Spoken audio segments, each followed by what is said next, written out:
impacting the way we show up in our lives, the way we treat people, the way we interact with people, the way we parent our children, so many different things that trauma affects. So I'm gonna do my best not to go too deep into it, because trauma is, there's so much we could talk about with trauma. I just want to give y'all the basics. I'm open to questions as I go along, especially if I start moving too fast and y'all are like, hold on, come back, wait a minute, break that down for me. I'm absolutely glad to do that for y'all. So I can bring up my little slides just to kind of keep me on track. So trauma, what is trauma? Well, usually when I say trauma, people are thinking, I don't know, they're thinking house fires, they're thinking war, they're thinking, I don't know, rape, abuse, neglect, which all those things are a part of trauma, but that's not the only thing that goes with trauma. So when I talk about trauma, what we say in the mental health field is there's big T trauma and there's little t trauma. Big T trauma would be the wars, the pandemic that we're in, a fire, maybe a car accident, big things like that. Some of those things maybe are a little less common, that we haven't 100% experienced, but maybe we know someone who did experience those things. But then there's also things like little t trauma. So when I talk about little t trauma, those are the things that 9 times out of 10, day to day, we have experienced those things. So maybe it's the way someone yelled at you. Maybe it's the argument that you got into. Maybe it's the emotional abuse, the neglect that you've experienced from your parents, from a spouse, from whoever else. Those are the things that we go to on a day-to-day basis. And so when I start breaking that down and I'm like, okay, now when I name off some of these things, some of these smaller things, and I ask people, now, have you experienced that? And they're like, well, yeah, I have experienced that. My mama did yell at me, or maybe even when it was the butt whooping or whatever it was that happened, those are all part of the trauma. And so sometimes what we see is that people will say, well, that's not trauma, that's just how we was raised. That's just what happens. But the reality of it is trauma is more than just the way that we perceive it. It's also about the way our body experiences it. It's about the way our brain processed it. It's about the way that it affects our body, our mind, our soul. And so when I think about those things, this is the part where I was hoping it was on the screen, but when I think about those things, I'm going to give y'all some examples of the way that trauma affects the brain, trauma affects our emotions, trauma affects our body, and it shows up in all those different things. So usually trauma, when we experience a traumatic situation, what happens is our brain is processing slower than the event is actually happening in front of us. So let's say you get into a car accident, right? Boom, car hits you, right? You're in shock, you feel it all in your body, but then your brain is like, what just happened to me? Do y'all want me to slow down for the slide, or you want me to just keep going?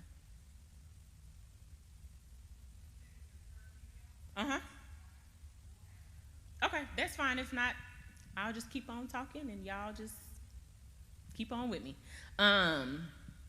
What was I saying? Okay, so yeah, your brain, trauma is processing in your brain. It's not processing in your brain as quickly as the event is actually happening. So now there's all these hormones that are released in your brain, right? And now you're having a reaction in your brain. So trauma is, again, it's not just what actually happened to you. It's a reaction in your brain. It's a reaction in your body. It's a reaction in your emotions.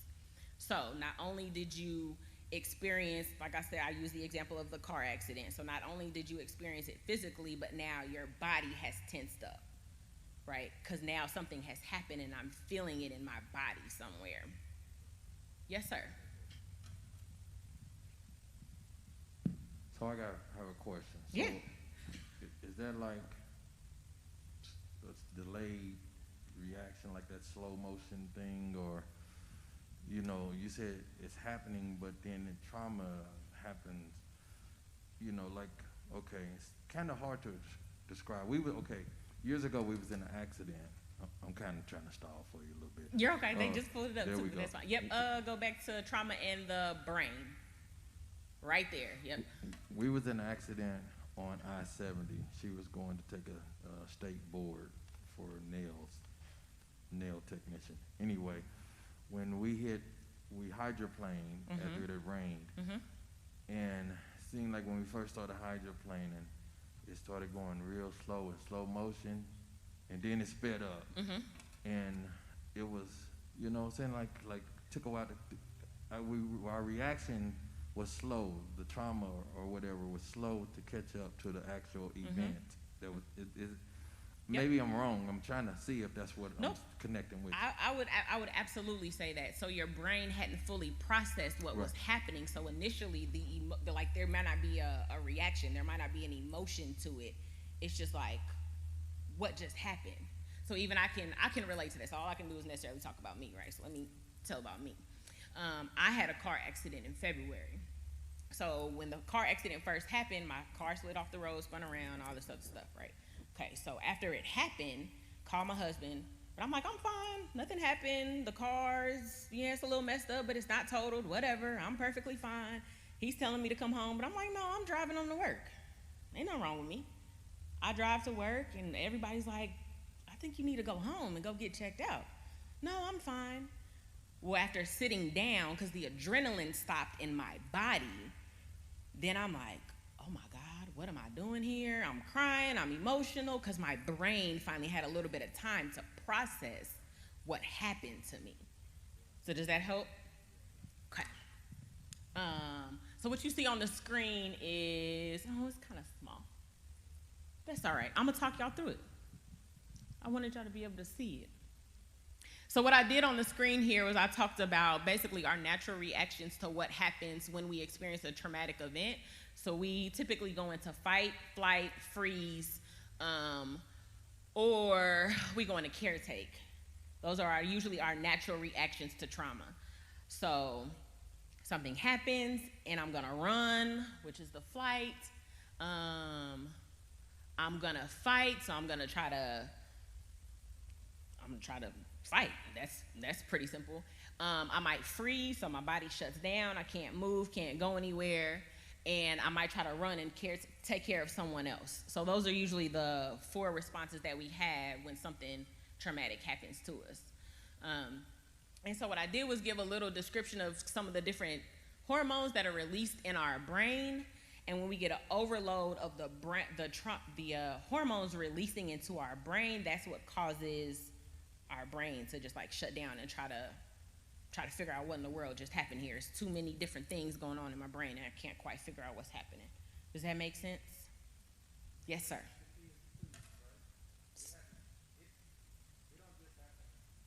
Just happened at an accident. It happens even, I think we don't realize it happens. It was happening to us when we was a kid. Yes. Because case in point, some of us remember like in kickball, when we had to throw the ball to hit somebody. Some of us can remember when people was getting thrown out way across the field and you were sworn they saw the ball coming. Why they just didn't duck? And some of them would literally get hit in the face with the ball because they froze. Yeah. Okay, see, I'm with you. Yeah. And so even that, when you take it all the way back to childhood, it's not just the ball hit you. It's somebody bullied me. It's somebody teased me. It's my mama yelled at me. It's I came home and got fussed out for whatever happened. It's the butt whooping. It's all those different things that our brain is trying to figure out what in the world just happened here. Can you go to the next slide for me, please? So this is a description. I'm not going to break down all the things that are on there, but this is typically a way that we would describe to kids what's happening in your brain when you experience trauma. So we would use this as an example of your brain. This would be your amygdala and your hippocampus, the seat of emotions, feelings, all these different things. My fingers would be your prefrontal cortex. This is where we use our reasoning, right? So when we're operating from a rational mind, nothing's wrong, we're operating day to day, our lid should be closed. We should be thinking rationally and processing rationally, right? But if I've had a traumatic event, if I've been triggered, which I'm gonna talk about in a little bit, most likely our lid is flipped and we're operating out of our seat of emotions. So you hurt my feelings, you triggered me, so now I'm yelling, screaming, cussing, fussing, fighting. Whatever it is you do once you've been triggered, you operating out of your emotions instead of thinking from your rational brain. So this is what's happening when we've experienced some trauma. Can you go to the next slide, please? And then trauma in the body. So when you experience trauma, like I said, it stores in your body. So anytime something happens to you, even like when I talked about the flight, fight, freeze. So when you're ready to fight, what happens in your body? Adrenaline rushes, you're ready to fight, right? So that adrenaline still stores in your body long after the trauma is gone. If you freeze and you're scared and you tense up, that's still stored in your body. So then that's also where some of the like aches and pains come from. That's where the fatigue comes from in your body, and you can't explain exactly what's going on there. Sometimes you have an upset stomach, you can't sleep, nightmares. This is also sometimes where the nightmares come from because your brain is still trying to process that trauma. And so you're having the flashbacks or the nightmares of that event. So again, that's not just because of the car accident. Yeah, you might be having the recurring events of the car accident, but it's also, I don't know, it's also the boogeyman coming to get you or somebody creeping into your room. Your dreams can be whatever it is, but ultimately it's your brain still trying to process whatever happened to you. Also being easily startled. Have you ever seen someone who has like an easy startle response? I'll be honest in saying that's me.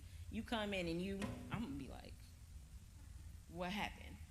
Why? Because my mama used to walk around and slam some doors or throw something at me when she was angry, right? So then now your body is like, what happened? I'm looking for something to respond to. Racing heartbeats, aches and pains can also be part of the trauma that's stored in the body. And then headaches as well. Difficulty concentrating, agitation, irritation, edginess, all those things can be parts of it. And then there's a quote on there that says, all emotions, even those that are suppressed, unexpressed, have physical effects. Unexpressed emotions tend to stay in the body like small ticking time bombs. So it's just there in your body, you don't even know it.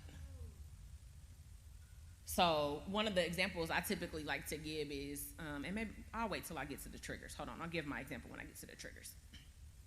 And then next slide, please. Emotional responses to trauma. Shock, denial, disbelief, anger, irritability, mood swings. Y'all know somebody with mood swings? Do you have mood swings? I'll leave that one alone. Guilt, shame, self-blame, feelings of sadness and hopelessness, confusion, difficulty concentrating, anxiety, fear, withdrawing from others or isolating, feeling disconnected or numb. So a lot of times we are emotionless maybe, and or we're a ticking time bomb, and that all most likely leads back to our trauma.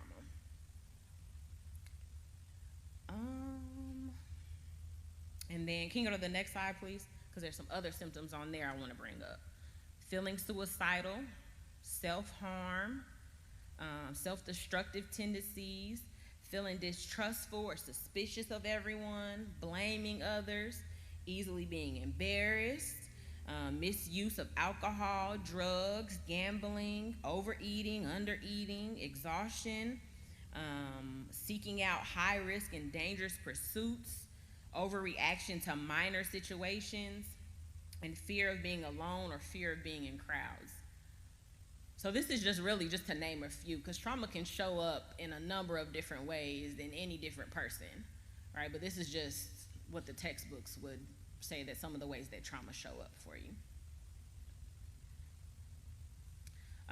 So I'd like y'all to, in this moment, kind of think about a time when we're not gonna think about anybody else because it's for us for the moment, a time when you maybe overreacted to something that was really a minor situation, but maybe you blew up, you went off, you got super anxious about it, whatever your reaction may have been to that thing.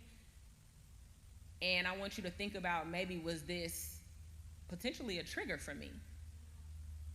Was I triggered by something that happened in the past, something that happened in my childhood, and now it's showing up for me here today, but I don't even know it, and I'm having some type of reaction? So I want to talk about triggers. And I want to break down triggers just a little bit so that we understand even the question that I just asked. So a trigger is, can you go to the next slide, please? You can go to the next one too. Okay, so a trigger is it's a smell, a sight, a sound, something that happens to you physically, mentally, emotionally, and it causes a reaction within your body, but also within your mind that reminds you of something that happened in the past. Yes, ma'am. I'm glad that you mentioned that because I don't watch like jail movies because it triggers me to start thinking like something's gonna happen to this person or something happened to my brother and I don't want this. And me and my husband, because he likes to watch jail movies or jail documentaries, but I can't have it in the atmosphere. I can't be around it. Like I will literally run to the TV and turn it off. So would that be considered a trigger? Yes, it would absolutely be a trigger. And so I'm going to ask a question, and you don't necessarily have to answer this if you don't want to. That's perfectly fine. My question for you would then be, what's the fear behind that? I guess because it's the fear of the unknown. Because I don't know if he's safe. You know what I'm saying? So that bothers me, but it only triggers me to really get into deep thought with that if that is in the atmosphere. Or I can be downstairs and start hearing it upstairs, and I literally will start thinking, but it makes me start praying, and I get some type of anxiety with that, and I'm trying to stay away from that. So that's why I always tell my husband, like, I don't want to watch that. I don't want to hear about it. Is there, and again, you don't have to answer, is there someone in your family or close to you who went to jail and maybe they had a bad experience and or just them going to jail or prison that affected you? Just going to jail. Okay. Yeah, that affects me. Absolutely. So that's absolutely a great definition of a trigger and how it physically and emotionally triggers you. Thank you for that too. Yes, sir. And see, for me, it's those type of movies is just a reminder for me to always be thinking, so I don't ever have to go. That's why I watch them, like the Scared Straight coming up to see the things, documentaries like Scared Straight and things like that. It just helped me to keep thinking, because you know you grew up in an era where your parents say somebody do something to you, you pick up a board, you pick up a brick, and you try to knock their head off. Well, you can't tell kids that, because guess what? You really almost helping them to get them a case. So I had to try to, figure out other ways to try to, son, this is how you just steer from altercations. Because I can't tell my son, you pick up a board, you pick up a brick, and you just try to knock their head off. Because now I'm kind of possibly escorting him to a place where I wouldn't want to be myself. Yes. You see what I'm saying? Yes, sir. So we got different, I understand hers, which is traumatic for her. But for me to possibly make the wrong decision in my life, it would be traumatic even thinking that my freedom will be taken. And then, or my son's freedom will be taken, or daughters too, So that's why, but I respect hers too. Yeah. I think that's the interesting thing about triggers is that what triggers you is not going to trigger him, it's not going to trigger me, and or we can be sitting in the same situation, right? Let's say we grew up together, we were sisters, right? And whatever happened that frightened you about jail, prison, whatever it is, we could have been there at the same exact moment. But to you, it's now a trigger, and to me, it's nothing, or vice versa. Right, so that's the interesting and crazy thing about trauma and about the way it affects the brain and the body and everything else. If you heard the news and you tensed up and you got scared that Uncle John went to prison, I don't know, whatever it was, right? And your body is like, oh my God, I'm scared, and I've heard all these horror stories about whatever. that's how it affected you, but maybe I didn't necessarily hear the same stories about what happened to Uncle John John, so now I'm not triggered like you are. And we can also respond to that trigger in completely different ways, which is the crazy thing about it. So trauma it shows up in so many different ways. And also, it could be anything that really is a trigger. So and triggers can be good or bad, let me also say that. So let's say grandma used to bake peach cobblers growing up, and you walk into somebody else's house and you smell peach cobbler, maybe it reminds you of grandma, right? That's not necessarily a bad trigger. It might trigger you to cry, but it's not necessarily a bad trigger. But let's also take that same situation, and I'm using some extreme examples, but I like to get the point across. Grandma baked peach cobbler, but every time you knew grandma baked peach cobbler, that meant you were getting a butt whooping. It's also triggering something for you too, right? So triggers can go either way. They can absolutely go either way. And then I mentioned earlier flashbacks and nightmares. So again, because you're triggered, so now I'm replaying something in my brain that happened because it caused a reaction out of me. Can you go to the next slide, please? Yes, I'm so sorry. Yeah, it doesn't necessarily trigger nothing in me, but because I lived through a lot of different traumas, and I watch people around me have those triggers and some things, and then I have to be the one to calm them down. So maybe that's my trigger to them, to be a calmer, help them through it. So it sounds to me like when you're triggered and see other people around you triggered, you go in a caretaker. Because you want to make sure everybody else is okay. I'm going to try not to pick specifically on you, but then I would also wonder for anybody else who is a caretaker, are you making sure that you're okay? Because it's easy, it's real easy. So even here, as we're sitting here talking about trauma, I guarantee you that most of y'all brains have started picking at somebody else who reacts to the triggers and not like reflecting and evaluating how am I reacting to my own triggers and have I dealt with my own trauma. And I meant to say this in the beginning, but I'm also not standing here just because I went to school and I read the textbooks and now I can come teach y'all about triggers and trauma. I'm standing here because I had my own trauma and I had to deal with my own triggers and I'm still doing it. And I would typically be the one, sir, to go caretake. Let me make sure everybody else is okay. I'm the oldest. I need to make sure my mama is good, my sisters are good. But at what point did I make sure I was okay from my triggers and my trauma?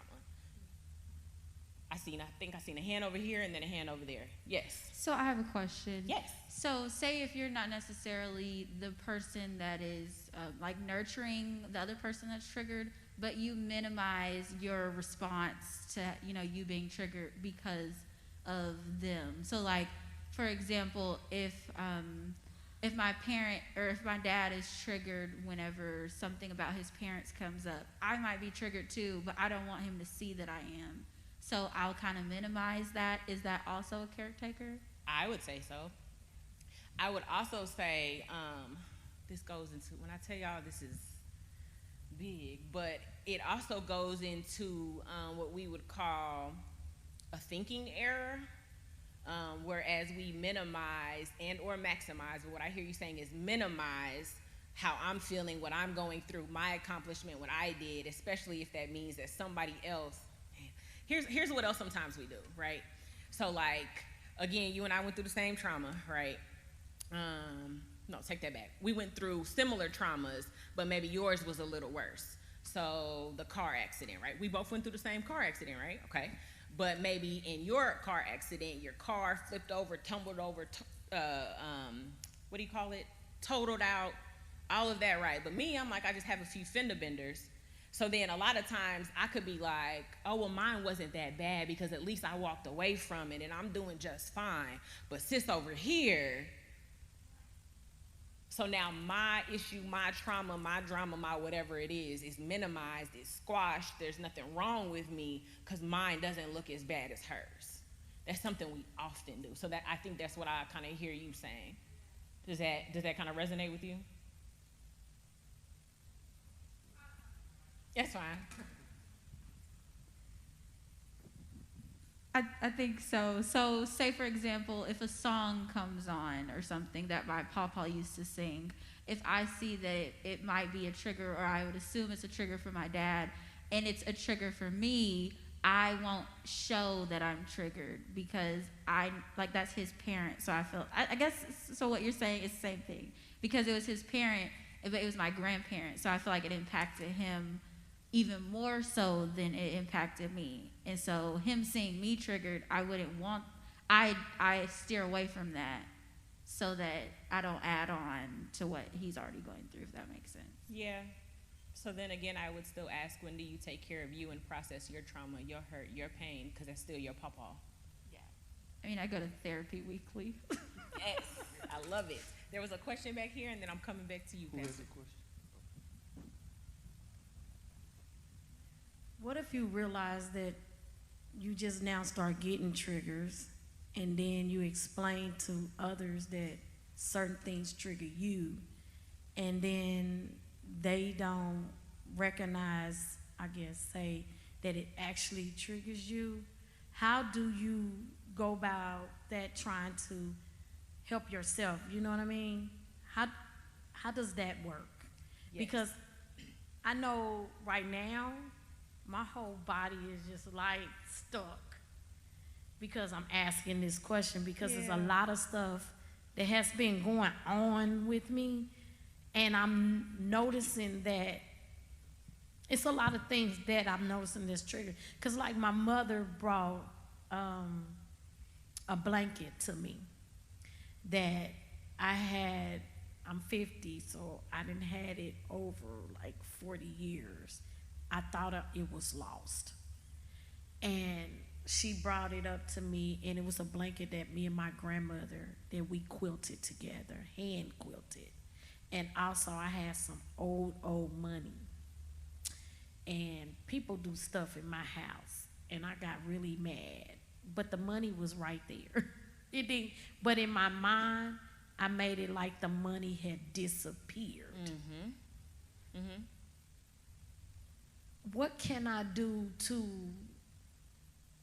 stop myself from even getting there when I know it's there, but somehow in my mind I made it like it just went? Yeah, thank you for that question, and I'm going to celebrate you just for even asking it, because what I heard you say is my body got tense just at the idea of doing this. So thank you for that. In just a couple minutes, I'm going to talk about what to do with our triggers, how to help minimize them, but let me be honest with you, the trigger might not ever go away. Period. Might not ever go away. What we can do is recognize our triggers. What we can do is work through the triggers, all those different things. So I'm going to come to that in just a moment. Is that okay? Okay. Yes, sir. Okay, so what my daughter was saying is actual. For example, we was watching YouTube, and a song my dad used to sing came on, and because this is fresh for me, still fresh, I started choking up, and I didn't think nobody was seeing me choking up, and tears was rolling down, and so I think when she started to look at me, she probably already remembered that he was, used to sing that song. So to me, how I think, me going through, I would rather for you not to ignore me and try to, downplay what you feeling too. I'd rather for you to join me and help me celebrate them, because I know we're gonna deal with grief next week, but that would help make it easier for me, because other than that, it makes me feel a certain way. And then it makes me try to hold it back. You know what I'm saying? And that don't help me. And so I would rather for her to say, You know, you remember why, even while she crying, I would rather for her while both of us is crying. And so you remember, Papa, I remember this song too. And we can laugh and cry through it. Yeah. You see what I'm saying? Yeah. Because then it's still, we're having a group celebration, and it's not sad and somber, because we can't stop the memories from coming. Yeah. You know what I'm saying? Because we're going to drive past places that's going to trigger a memory. People are going to ask questions, going to trigger a memory. We're Yep. going to see a car that we used to have that's going to trigger a memory. But you see what I'm saying? So I can't explain that to her. Yeah. Like, you know, but I think that's what's kind of been going on as far as, because death is a trauma in itself. Absolutely. And so that's what I wanted her to understand, that whatever you told her, whatever, but, you know, we can all just have a hallelujah crying party, whatever, Yeah. and then end up laughing. Yeah. Because it's not how you start, it's how you finish, you know. And what the enemy want us to just keep it To sad and all ourselves, yep. that and all that, Mhm. and not celebrate. So let me ask you this. Have you ever told, and thank you for telling me that it was you that she was talking about, because I never would have put the two together. That's vulnerability. Thank you for that. Yeah. Have you ever said that to your daughter or to your family? Well, this is the thing. This is the first time I heard how she was dealing with it, because I think they've been trying to, you know, okay, we know Daddy. No, I mean, this is no secret. The church knows I've been going through, Yeah. and I'm doing better, because I'm got an understanding now of what I need to do by going through talking to a therapist. Yeah. And so, but that's the thing, making the switch from have been 3 years, almost 4 years of mourning them to celebrating them. Yeah. And I had to I've been mourning them through tears and trying to hold it back. So now coming out of that and going to celebration, it only makes sense that it's going to be through some tears and laughter. Yeah. Do that make sense? Yeah. And that's traumatic as well. Absolutely. Do that make sense? Yeah. It And makes a so, lot of sense. Yeah. So. And it's things I can't control. Absolutely not. You know. Absolutely not. Thank you for that. I had a whole thought to get me out. No, you're okay. No, because I have a response to what you just said, but I need to remember what I was going to say.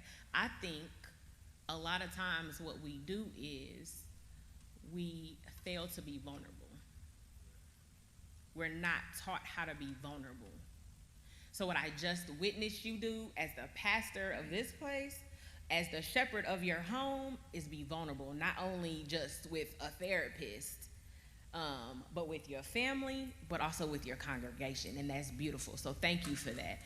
But if we can create more moments like that, where we say, number one, so even like on my slide says, we need to pay attention to our triggers. So you've acknowledged that something is a trigger for you. Okay, now what do I do with my trigger? How do I get through that trigger? And one of the ways of getting through that trigger is acknowledging what I need in the moment of this trigger. So we can be triggered to feel like we can be triggered and be sad. All of a sudden, I'm just sad. I don't know why I'm sad, whatever. So I need to pay attention to what's going on mentally, physically, emotionally inside of me. I'm sad because I miss my dad. What do I need to help get me through this moment? Because my daughter noticed that I'm sad.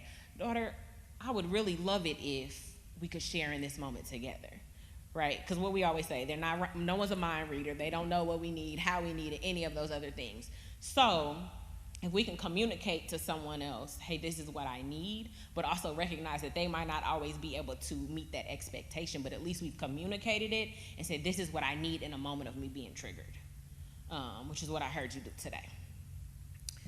Can we go to the next slide? Oh, actually, hold on. Before you do that, so even in paying attention to our triggers, one of my favorite questions to ask myself is why, right? So like what I just said, I noticed that I'm sad.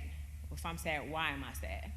I'm sad because, and I sit there and I need to ask myself and I need to reflect, why am I sad, right? And maybe sometimes I can't figure it out, so then of course I'm praying. Why am I sad? What's happening? What triggered this sadness within me?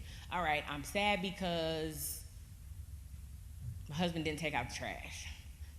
I don't know. Why did that make me sad? Well, it made me sad because I feel like he didn't listen to me. I feel unheard. I feel unseen. Like whatever it is, it's something underneath that sadness or that anger, that whatever it is. And sometimes we just leave it at, I'm sad, I'm mad, I'm frustrated. But there's something underneath that. So once I get to that, I keep asking myself why. I keep getting to the root of it. Well, why does this make me sad that I feel unheard, unlistened to, whatever?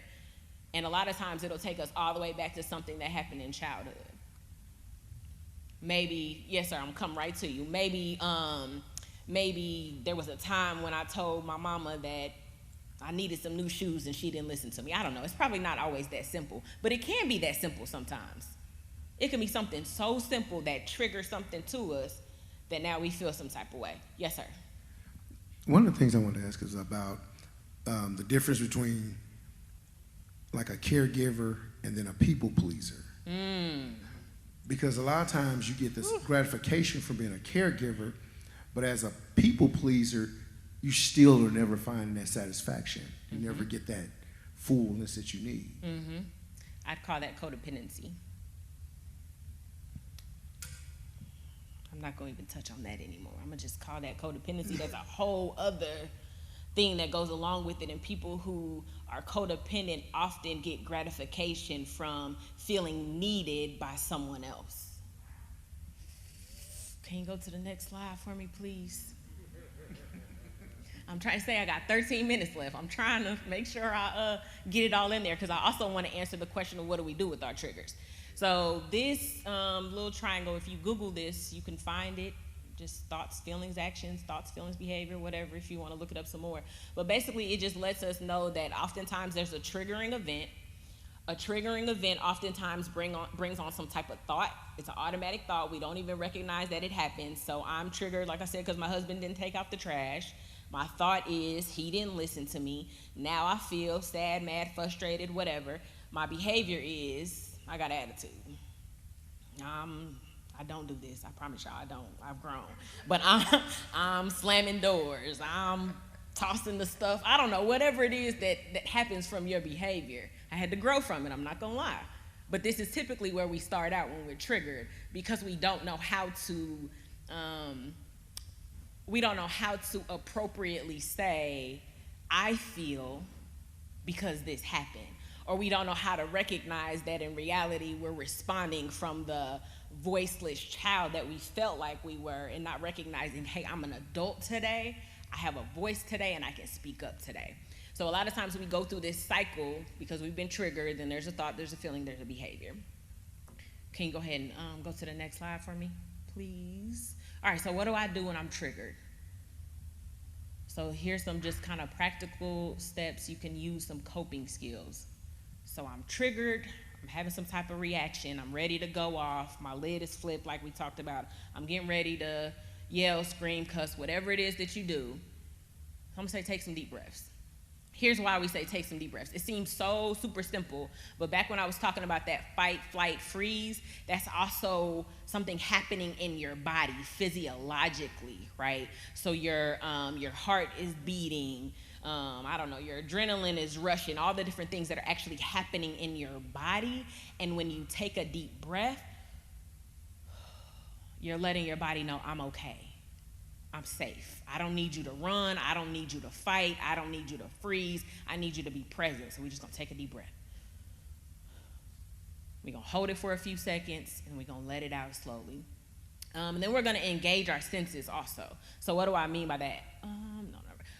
Engage our senses. So maybe I need to light a candle so that I can get my senses going. Maybe I need to put on some lotion that's scented. And what that's gonna do is it's gonna help bring me back to the moment.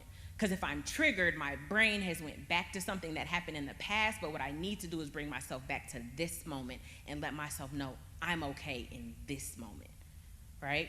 So yeah, put on some lotion, light a candle, you can self-soothe. So self-soothing looks like, maybe I need to do this. Maybe I need to rub my hand or something, pat my legs. A lot of times you'll see people who are like shaking their legs, tapping, something like that. That's part of self-soothing, and there's absolutely nothing wrong with that. Music, yes, you can absolutely put on some music. So please know, I just threw a couple of things on here. There's a number of different coping skills. If you Google coping skills, you're gonna get hundreds of different ways to cope, right? We do it all the time, actually. We pull out our phone, we start scrolling because we don't wanna think about whatever came up. So there's a number of different ways. Find something that calms you down. So if it's the music that calms you down, if it's calling a friend to bring you down, whatever it is you need to do, find something to calm you down. And then I also put on here, use a self-care toolkit. Son, can you bring that box up here, please?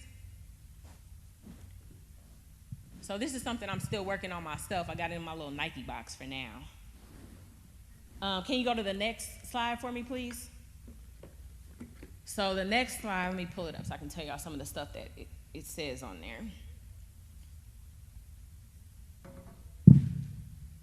So you can put some little items in a box, and what it says on there is put in there some good sleep habits, ways that you can eat well, things that you can do to exercise. You can get outside, you can talk to family or friends, go to therapy, which there's nothing wrong with going to therapy. You can use your breathing techniques and your grounding and mindfulness, which is a whole other thing, but grounding is also part of those senses that I talked about. But in your toolkit, so I'm making me a little box here. Got my candle, it's pineapple mango. I light it for my senses. I got a cup in here because I love me some tea. My friend made this cup, she's amazing. My tea that I have in here. Got my headphones because I want to put on some music too. Got my journal in here. And I also have a game in here. Because for me, if I'm feeling some type of trigger, maybe I want to call some friends or family members for a game night. So these are things that are reminders to me of what I need to help bring myself back down from my trigger. So whatever needs to go in your box, everybody's box is going to look different. But maybe you need to get you a little box together that says, this is what I do when I'm triggered. I'm going to go to this box, and it's going to help me bring myself back together. Can we go to the next slide, please? Okay, so practical steps. So I kind of said some of these already, but I'm going to just reiterate them. So we're going to acknowledge the fact that we've had some trauma. We've all experienced some trauma in some type of way or another. It's really time out for us saying we haven't experienced any type of trauma. We have. We absolutely have. Big, small, big T, little t, whatever you want to call it, we've experienced some trauma, okay? Then we're going to do some reflecting on how that trauma impacts us and understanding. It's okay to reflect and acknowledge the fact that some things interrupted our way of thinking. And then we're going to find the triggers. So this is the example I wanted to use. A trigger for me is being yelled at. It's just me being all the way transparent here, right? So I don't like being yelled at. I don't care who you are. I'm not going to lie. I don't like being yelled at. If you yell at me, I have two responses. It's going to be I'm going to cry, I'm going to yell back, right? I might even shut down sometimes, depending on who it is, but it's usually the main two. So I have to acknowledge the fact that this is my trigger. It's my trigger because my mom yelled at me, and I don't like being yelled at. And my natural response is that I'm going to shut down to that helpless little girl that I felt like, my mama's not a bad woman. Please, mama, know that I love you. And I'm not saying it like you're bad, but she was 16. She was young. She was raising a little girl. She didn't know what she was doing. Anyhow. So I don't like being yelled at because my mom yelled at me. But I also have to understand that my mom had her own set of trauma, and this is why she treated me this way. Doesn't mean I'm not worth it. Doesn't mean I'm unloved. Doesn't mean any of the things that come up. Just means that this is what happened. So now that I know this trigger, if you come yell at me, I have two responses. And out of respect for you, most likely, I'm going to back down, right? But I need to know that that's my trigger, and I need to understand that that's my response to that trigger. I also have to go back to that thoughts, feelings, behavior model and begin to change my thoughts about the trigger. So again, like I said, I'm safe just because I'm triggered here in this moment. Maybe if First Lady is yelling at me, it's out of a place of love because I did something wrong. So then I need to tell myself I'm safe, I'm okay, she's not here to harm me, it's all right, so I'm going to make sure I do that. So that's to change your response to the trigger, and then you're just going to keep repeating it. So just because I know it's my trigger doesn't mean it stops triggering me. It's probably going to trigger me every single time somebody yells at me, but I have the power and the authority to change my response to that trigger. And then I also put on there, contact a professional for help. Because again, there's nothing wrong with seeing a therapist. We're simply here to help you talk about what's going on in your life, help you reframe it, change it around, renew your mind, however you want to put it. That's all we're here for. Let me see if there's any more slides on there. Oh, I just put a list of resources. You can, there's a couple of books that you can read if you want to learn a little more. The Whole Brain Child specifically is about children. The Connected Child is about children. Body Keeps the Score talks about how our trauma is stored in our body. It's a long, thick book, but it's good. The Deepest Well. And then if you could go to the next slide real quick. I also put a couple of podcasts up there that I listen to that are really great, help break down some of this stuff. So Black Girls Heal, Therapy for Black Girls, Therapy Chat, Truth Table, Black Men Do Therapy, Black Men Need Therapy. Those are all some really great podcasts that talk about all this stuff, break it down in a number of different ways. Yes, ma'am, I'm so sorry. Oh, you're fine. So I know you mentioned like people like with trauma, maybe they need to go see a therapist. Is there like a psychiatrist or something they can see? Like, can people with trauma get like some type of medication? And I'm only asking because you say triggers. So sometimes you can be around people and they're like, oh, that's a trigger for me. That's a trigger for, and it's like everything is triggering you. I don't even know what to say anymore. Like you need some more help than whatever is happening. So is that possible, like to kind of get it under control? Yes. So psychiatrist prescribes meds. That's all they do, 9 times out of 10. Yes, you can go see a psychiatrist. They would help prescribe some meds that would help to like level out the anxiety, the depression, whatever it is that's going on. However, the therapist is the one who's going to help process through the triggers, right? So the psychiatrist just says, here's the meds, do this. Therapist is going to say, why is this a trigger for you? How can we change your response? What can we do to help minimize this trigger? Would you say that most of the time when you need... I hear a voice. Right I'm sorry. Would you say most of the time when you need that, it has to be severe and persistent? Most of the time when you need the meds? To go with that? I will say that everyone has a different opinion on meds. It doesn't necessarily have to be severe. I would say, what's your definition of severe? Because here, I'll say it this way maybe. If it's disrupting your way of life right. or functioning, yes. But here's also the thing. If I have mood swings from day to day and I'm going off on my kids every 10 minutes, well, somebody might say that's not worth it. But maybe it is worth it to right. stop the generational trauma. Right. So I think everybody is different. There are also a lot of other methods to deal with depression and anxiety depending on the severity, I guess I'll say. Right. So if you're talking to someone who looks at holistic methods, the yoga, the meditation, all these different things can also help with that as well. Right. Does that answer your question? Yes. Kind of went on a little tangent. Any other questions, comments, concerns? Okay, oh, yes, sorry.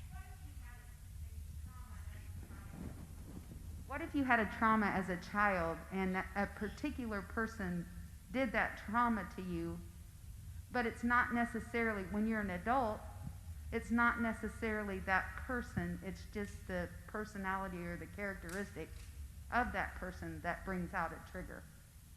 Are you saying that person in their self, like that person doesn't trigger you anymore? Well, you don't. That person at the time when you were a child did something to you. Mm-hmm. But now that you're an adult, a person that's not even the person that did the mm-hmm. trauma to you, mm-hmm. but that has similar characteristics, brings out a trigger. Absolutely. So that even goes back to like what I said. My mom is nowhere around, right? But if someone here in this room yelled at me, I'm still going to be triggered and I'm still going to have an emotional and physical and physiological response to that. So it doesn't have to be the person. It can be anything. which makes it seem like we just all out here triggered all the time, but it can be something that just reminds you of that person. You'll hear rape victims say, he looks too much like my abuser. Can't do it. Can't be in the room with them. It can be just a similar feature. So absolutely, yes, it doesn't have to be the person. It can be something that just reminds you of the person. Other questions? Okay. On the next slide, I just left my contact info, I think, because I am a counselor, therapist, life coach, all those different things. If you have more questions, comments, want some services, I can absolutely further assist you with that. And that's all I got. All right, let's stand and give her a round of applause. Just thank you for sharing the information, and I hope and I pray that something was said that you can take these tools. I mean, I'm taking pictures of the screenshots, of whatever, things that will help us to remind us there's a way of coping through whatever mental illness that we may be experiencing. And I hope, how many of people have really been blessed thus far through these couple of weeks of just God? I said, God is amazing. Because who gets this at their church? I don't know. But I thank God that he has allowed us, and our pastor has just followed the vision that God has given him according to whatever God wants his people to know. He wants us better. Somebody say better. He wants us better. And so we're not going to get bitter about our past, but we're going to get better about what has happened in our past, right? So I thank you so much. And I thank you, Sade, for just reaching out. And I love to see that therapists, they real people too. So I thank you for that. So just get excited. This Sunday closes out. Does it close out? No, we're going to have one more week of grief. Amen?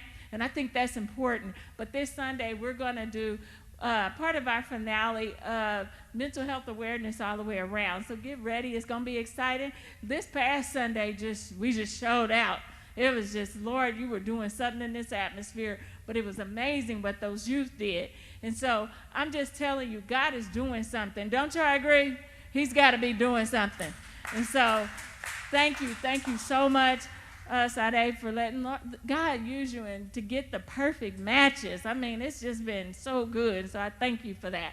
So let us all stand. Y'all ready to go home? We want to try to be on time. Oh, I want to do something real quick. Facebook, family, and friends, and those that can't be here, but they are on Facebook, I want to say thank you for tuning in and joining with us. We pray that something was said that will prick your heart, but also that you would apply those things. So we thank you, and we love you, and goodbye. We'll see you on Sunday, 10 a.m. sharp. Amen.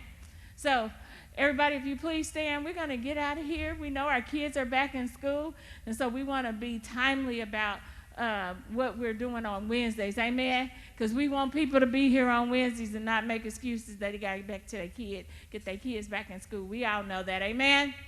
All right. As for another blessed word, if you are interested in visiting Faith City Christian Center, we are located at 2500 South 44th Street in Kansas City, Kansas, 66106. Information about Faith City Christian Center can be found at www.faithcitychristiancenter.com. Contributions to the ministry can be made at www.easytithe.com/faithcity.